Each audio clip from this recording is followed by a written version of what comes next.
നമസ്കാരം. തെരഞ്ഞെടുപ്പിൽ നേരിട്ട കനത്ത പരാജയത്തിനും പാർട്ടിക്കുണ്ടായ പേരുദോഷത്തിനും കാരണം വെള്ളാപ്പള്ളി നടേശനുമായുള്ള വഴിവിട്ട ബന്ധമാണെന്ന് വൈകിയ വേളയിൽ തിരിച്ചറിഞ്ഞ് തടിയൂരാൻ നോക്കുകയാണ് CPM-ഉം പിണറായി വിജയനും. സ്പീക്കർ സ്ഥാനത്തിരുന്ന AN ഷംസീറിനെതിരെ വെള്ളാപ്പള്ളി നടേശൻ നടത്തിയ വർഗീയ പരാമർശത്തെ തള്ളിപ്പറഞ്ഞ് ഇപ്പോൾ പിണറായി വിജയനും MV ഗോവിന്ദനും രംഗത്ത് വന്നിരിക്കുന്നത് ഈ മുഖം രക്ഷിക്കൽ നാടകത്തിന്റെ ഭാഗമായി മാത്രമാണ്.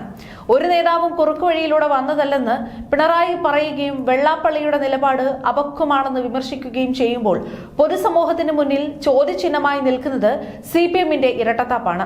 തെരഞ്ഞെടുപ്പിന് മുമ്പ് വെള്ളാപ്പള്ളി നടേശൻ പരസ്യമായി വർഗീയ പരാമർശങ്ങൾ നടത്തുകയും മതധ്രുവീകരണത്തിന് ശ്രമിക്കുകയും ചെയ്തപ്പോഴൊക്കെ അന്നത്തെ മുഖ്യമന്ത്രി പിണറായി വിജയനും CPM-ഉം അദ്ദേഹത്തെ നെഞ്ചോട് ചേർത്ത് പിടിക്കുകയായിരുന്നു ചെയ്തത്. ശബരിമല അയ്യപ്പ സംഗമത്തിന് പോകുവഴി പിണറായി വിജയനും വെള്ളാപ്പള്ളി നടേശനും ഒരേ കാറിൽ ഒരുമിച്ച് വന്നിറങ്ങി മാധ്യമങ്ങൾക്ക് മുന്നിൽ ചിരിച്ചു നിന്ന കാഴ്ച കേരളം മറന്നിട്ടില്ല. സ്വന്തം രാഷ്ട്രീയ ലാഭത്തിനും വോട്ടിനും വേണ്ടി വർഗീയതയെ താലോലിച്ച വെള്ളാപ്പള്ളിയെ അന്നൊക്കെ സംരക്ഷിച്ചത് പിണറായി വിജയൻ തന്നെയായിരുന്നു. എന്നാൽ ഈ വഴിവിട്ട ബന്ധവും വർഗീയതയോടുള്ള മൗനവുമാണ് തങ്ങൾക്ക് വൻ തിരിച്ചടി ഉണ്ടാക്കിയതെന്ന് ജനവിധി വന്ന ശേഷമാണ് പാർട്ടി വിലയിരുത്തിയത്.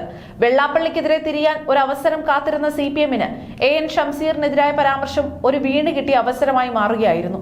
പിണറായിയോട് മാത്രമാണ് മമതയെന്നും പാർട്ടിക്കുള്ളിൽ ഭിന്നിപ്പുണ്ടാക്കുന്ന രീതിയിലാണ് വെള്ളാപ്പള്ളിയുടെ ഇടപെടലുകളെന്നും മുതിർന്ന നേതാക്കൾ തിരിച്ചറിഞ്ഞതോടെയാണ് ഇപ്പോൾ പരസ്യമായി തള്ളിപ്പറയുന്ന നാടകത്തിലേക്ക് പാർട്ടി കടന്നത്. പാർട്ടിക്ക് വെള്ളാപ്പള്ളിയോട് ഒരു പ്രത്യേക താല്പര്യവുമില്ലെന്ന് സ്വന്തം അണികളെയും ജനങ്ങളെയും ബോധ്യപ്പെടുത്താനുള്ള അടിയന്തര നീക്കമാണിത്. എന്നാൽ ഇത്തരമൊരു കപട നിലപാടുകൊണ്ട് ജനങ്ങളെ ഇനിയും വിഡ്ഢികളാക്കാൻ കഴിയും എന്ന് CPM-ഓ പിണറായി വിജയനോ കരുതുന്നുണ്ടെങ്കിൽ അതിലും വലിയ അബദ്ധം വേറെയില്ല.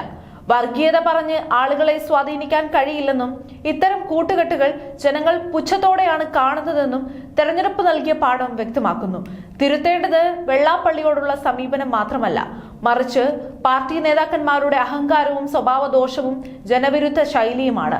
തങ്ങളുടെ തെറ്റായ ശൈലി മാറ്റാതെ വെള്ളാപ്പള്ളിയെ മാത്രം ബലി കൊടുത്ത് മാന്യന്മാരാകാൻ ശ്രമിച്ചാൽ CPM-നെ കാത്തിരിക്കുന്നത് വലിയ രാഷ്ട്രീയ തിരിച്ചടികൾ മാത്രമായിരിക്കും.